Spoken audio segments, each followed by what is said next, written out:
Hi guys, welcome to Mike's Garage. The weather's starting to break around here, and just happy to see it getting a little bit warmer. I'm so sick of winter. Let's move on. I salute the troops that are involved in any way with this fiasco that's going on in Ukraine. Everybody be safe. I just worry we're going to get in too deep on this one too. Well, listen, I wanted to address a fellow who's given me a couple comments, Ryan Harris. Ryan gave a comment about the story we put up about zoning. Okay, he says he read an article back in, I guess it was his grandfather back in 1929, and one side of the street you were allowed to have roosters and chickens, and the other side of the street you were not. So I don't know. It's just a crazy little laws you had there back in the day.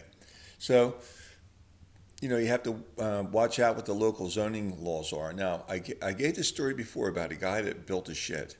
Now, here's the rest of this story. Well, it's not over, but here's another chapter to the story, okay? So he tried to do everything nice. He tried to build a shed and put a wood shop in there. He ran some electric out, had the electric inspected. Then when he put the shed up, he had a breaker box put in, had a patio built. It was all really nice, beautiful shed. And he called the city to come out and give it an inspection. And the city came out and says, well, you never got a permit.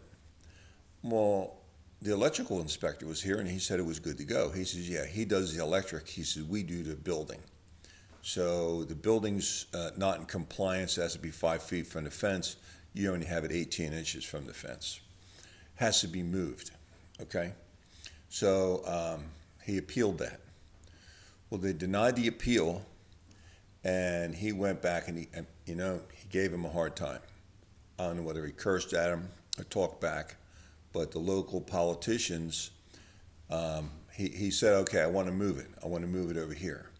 They said, okay, well, if you want to move it, we're going to have an environmental study done as to what that extra runoff from the roof is going to do to the local water table, and if it's going to run on somebody else's yard, or do you have to have some kind of a containment pond for this little shed? So he says, you got to be kidding me. How much does that cost? About $6,000. Takes about 6 weeks to get it done. They have to have a rainy area. They put up a study as to how the rain's hitting the roof and which way it runs off, and if it's going to run into somebody else's property and cause them a problem, or it's going to run down to the street and they're going to have to add a storm sewer or something like that. The rain's just not falling on the ground and soaking into the ground. You're redirecting it because now you have a roof there, and it's going to make the water go a different direction than it has been. So he threw his hands up. These people got you.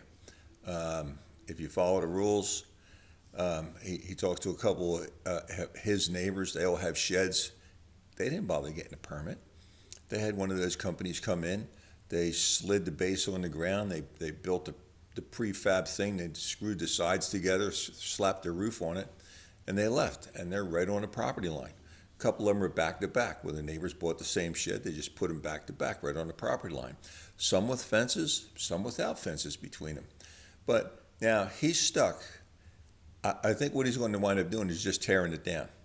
He's just going to have somebody buy it for a discounted price, come in and take it apart. It's all screwed together.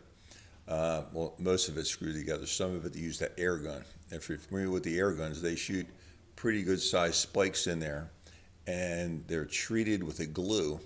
So when you shoot the spike in, the friction heats the glue. Now you got a 16 penny nail glued in.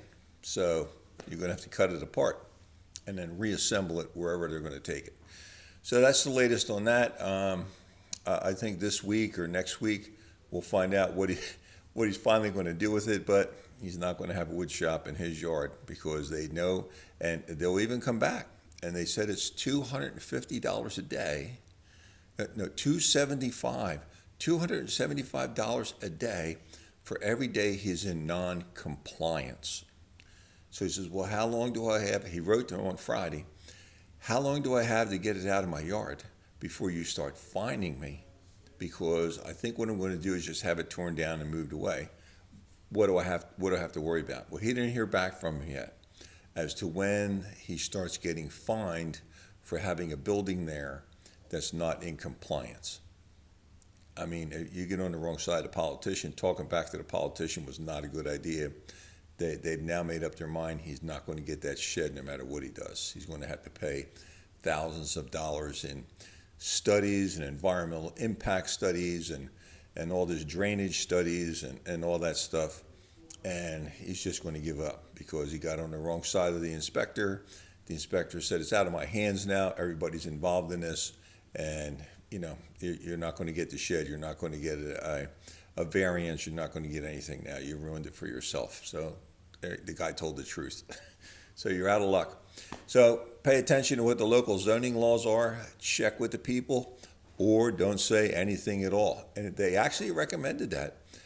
The place he bought the shed from, they said to him, why did you get the city involved? Why did you tell them you wanted a permit? You should have just put it up and not said anything. And if they say anything, you just say, it's been there for years. It was there when I bought the house. So, and you know, the other thing is, they'll probably raise your taxes too because you improved the property. You now have an outbuilding that they didn't have on the record, so you owe another $80 a month in taxes. It's crazy. Okay, I hate to ramble on and on.